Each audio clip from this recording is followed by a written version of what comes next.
much higher than that, eh? No. Polo. My bum is on fire. Are you recording? I am recording. Oh, wow. What are we driving? This is a Volkswagen Taigo, and it's quite an interesting test for us because you obviously have a T-Cross, and the Taigo is positioned slightly above the T-Cross in Volkswagen's compact SUV lineup. So it's been interesting to drive the two back to back. What do you reckon? Immediately, I feel it's not a comparison with the T-Cross. Size-wise, yes, but this is much more of a car, lower. Yeah. I honestly, to be honest, I would compare this to a Polo. Yeah, not a so T-Cross. I don't know if it's a competitor to a T-Cross. It's an alternative to a T-Cross. So what Volkswagen's doing is basically they're hedging their bets.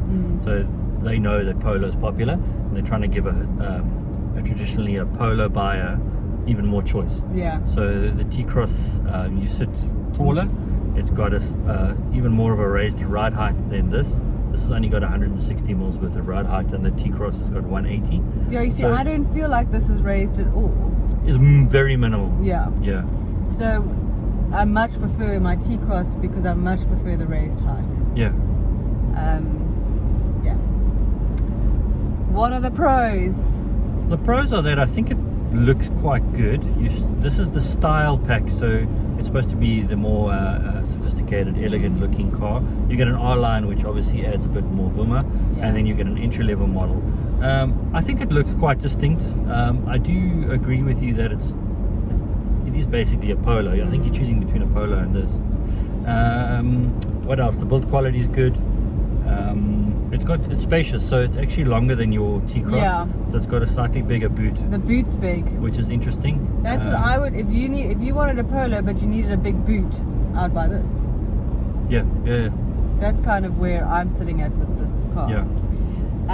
But yeah, I think it's very nice to be in, to drive. I'm sure it's great. What are the cons?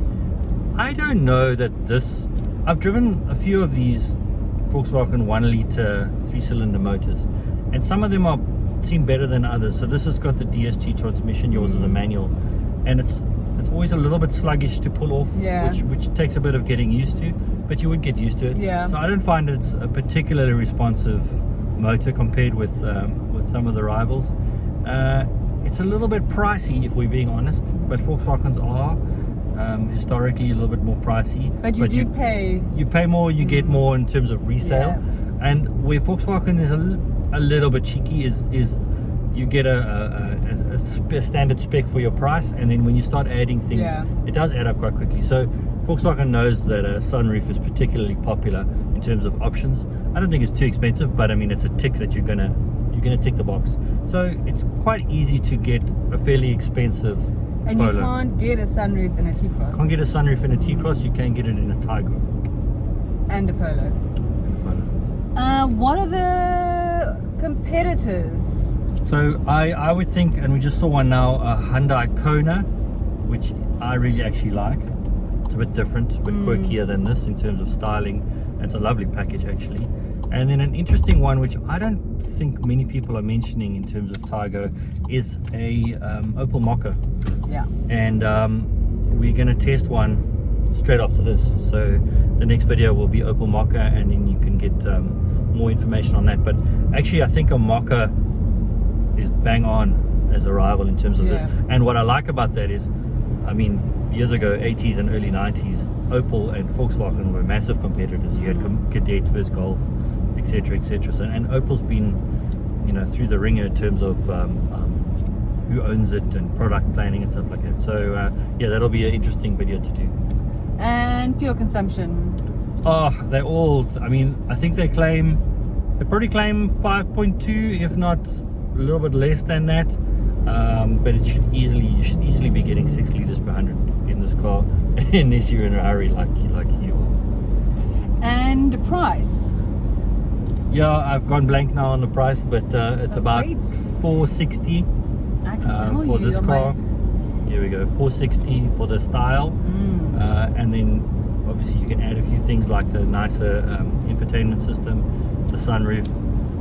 This comes, the one thing that's nice about this car is everything from the Style and the R line come with the IQ light. Yeah. So it comes with that cool Does look LED light neat. strip, which will be transferred onto the T-Cross when it gets updated, probably next year. Oh wow. You can't get that currently on the T-Cross. No. And would you buy one? No, I think I would either stick with an R-line T-Cross, or if I had a bit more money, I would go move on to T-Roc, which is one Yeah. above this. I think this is a quite feminine, can I say that? I think it might be a girl's car. I might not look that masculine in it, but it's a lovely product. But there are some rivals around, and pretty compelling rivals too. Yeah, but it's nice that Volkswagen is basically ticking all the boxes. They're filling every niche that they can because they know and they're strong in the compact in this compact segment. So they now have Polo Vivo, Polo, T-Cross, Taigo, T-Roc. I mean that's Tiguan. yeah, they're further up Tiguan. What's that? Touareg. Yeah. So they've ticked a lot of boxes, Yeah. and if there's something for everybody. Cool. Cool. Thanks.